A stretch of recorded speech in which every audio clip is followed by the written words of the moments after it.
This year, Sweden celebrates 60 years of diplomatic relations with the Philippines and the 300-year anniversary of the birth of Carl Linnaeus, Sweden's most famous scientist. To highlight these two events, the Embassy of Sweden in Manila will organize a series of lectures with 10 different schools and universities to emphasize Linnaeus' consistent contribution in the field of systematic research. Joining us here on Take One, the Second Secretary of the Embassy of Sweden, Frederick Agerholm, and researcher and lecturer of Tercentenary Lectures, Mariano Ackerman. Good afternoon to you both, and thanks very much for joining us today. Well, first of all, how is Linnaeus regarded in Sweden? I imagine that he must be, revered as some sort of demigod. Well, at his time, he was not really regarded in the beginning of his, before he had published his great books, Systematization of the Nature. But after a while, he gained a lot of fame in Sweden and also elsewhere in the world. And I think one of the highlights of this celebration is the lectures that you will be conducting with schools here. And I might direct this then to you, Mr. Ackerman. How do you communicate to Filipinos the importance of Carl Linnaeus, especially when, you know, at the first glance he was a botanist, which doesn't seem very exciting to most people? Well, the importance of Carl Linnaeus is that he was a scientist, and we connected here with a series of lectures that are devoted to, on the one hand, science that links also the arts. So in a very special way, this series of lectures and contests that are developed for the Filipino connect both things. So many of the schools and universities, even if they are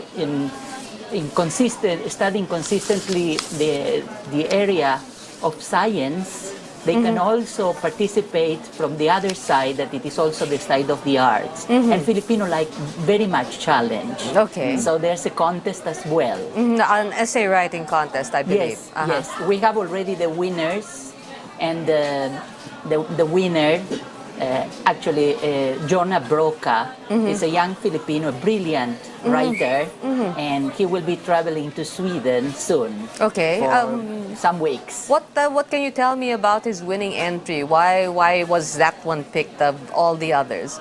Well, in the whole series of lectures participated almost 2,000 students. We are talking about 15 lectures in 12 different institutions. And what can I tell you?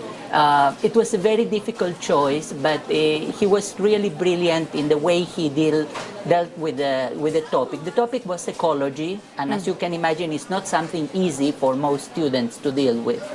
But his contribution touched exactly the problem of taxonomy. We human beings are supposed to be Homo sapiens. That means the wise ones, wise men. But he said that if we will not take care really of ecology, and of course he gave all the reasons for that, then we have to question whether Linnaeus was right in giving us such a big name. But he went very logically, step by step in his, and then he went to that. Do we credit Linnaeus with coming up with the Latin names of plants and species as we know them today? Yes, Linnaeus was the person who set out to name all the plants and animals and also stones. And he started off, and this is his legacy is coming onto our time. And I think in his last book, his last edition of his Systema Naturae, which was his legacy to the world, he had put in 15,000 different species. And as he identified them, or the names that he created for them, remain to this day. They are still used. Yes, and it's his idea was that if you don't know the names, you cannot talk about the things. And with his Systema Naturae, he could talk to scientists from other backgrounds and in other languages, since he used the Latin names and a binomial system. So actually, what he did was translating a system or giving a system for the entire world to discuss and to be progressive in the science, I mean, of nature. it's effectively creating a vocabulary, Yes, isn't it? in fact. And was it something that you wanted to, I suppose, encourage in your lectures, that the same sort of, I suppose, innovativeness, this sort of Creativity. creativity? Yes. Linnaeus himself was the first encyclopedist of biology. He was the first one that wrote almost 50 volumes about the species, existing living species. He himself, and this is the message of the lectures, he was very much interested in life and the preservation of life. So this is the message here. The message has to do with motivating the Filipino to consider the values of the richness in the country. And this preservation is fundamental. That's why the contest was about that.